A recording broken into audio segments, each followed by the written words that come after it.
ईश्वर का प्रेम, दया और अनुग्रह आप सबों को प्राप्त हो और ईश्वर का वचन आपके जीवन में परिवर्तन लाए। आज 18 जनवरी 2026 सामान्य समय का दूसरा रविवार है। भविष्यवक्ता यशाया की पुस्तक का पहला पाठ परमेश्वर के विशेष सेवक इज़राइली का वर्णन करता है, जो अंततः मसीहा यीशु की ओर ही इशारा करता है। उसे लगता है कि अपने लोगों को पुनर्स्थापित करने के उसके प्रयास व्यर्थ हैं, लेकिन वह परमेश्वर पर भरोसा रखता है कि वह उसे न्याय दिलाएगा और एक महान उद्देश्य पूरा करेगा। यह उद्देश्य न केवल इज़राइल बल्कि पूरे विश्व को उद्धार दिलाना और अन्य जातियों के लिए प्रकाश बनना है। बाइबल का यह अंश परमेश्वर द्वारा चुने जाने और योग्य ठहराए जाने के बावजूद सेवक की प्रारंभिक निराशा को उजागर करता है, जो राष्ट्रीय पुनर्स्थापना से परे वैश्विक उद्धार के मिशन को प्रकट करता है। दूसरा पाठ संत पौलुस के कुरिन्थियों को लिखे पहले पत्र से लिया गया है। यह कुरिन्थ की कलीसिया को लिखे पौलुस के पत्र का परिचय देता है, जिसमें वह स्वयं को सोस्थेनेस के साथ एक प्रेरित के रूप में पहचानते हैं।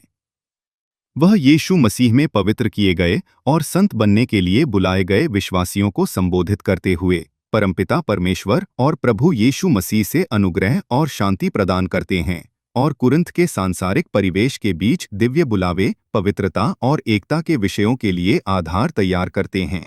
आज का सुसमाचार पाठ संत योहन से लिया गया है। यह योहन बपतिस्मा दाता की गवाही को प्रकट करता है, जिसमें यीशु को परमेश्वर का मेमना, जो संसार के पापों को दूर करता है, के रूप में पहचाना गया है।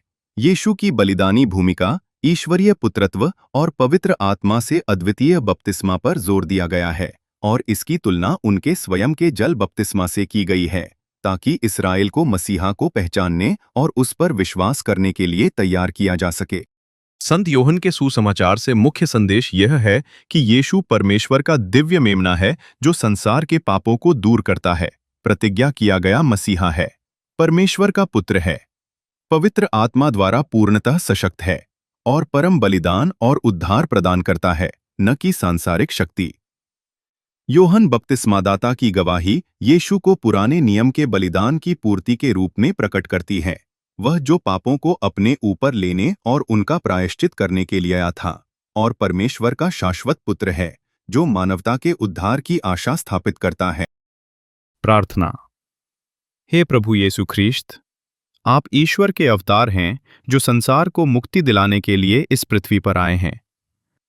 हमें इस मुक्ति के प्रति जागरूक कीजिए और जीवन के अंत में इसे प्राप्त करने में हमारी सहायता कीजिए। आमीन।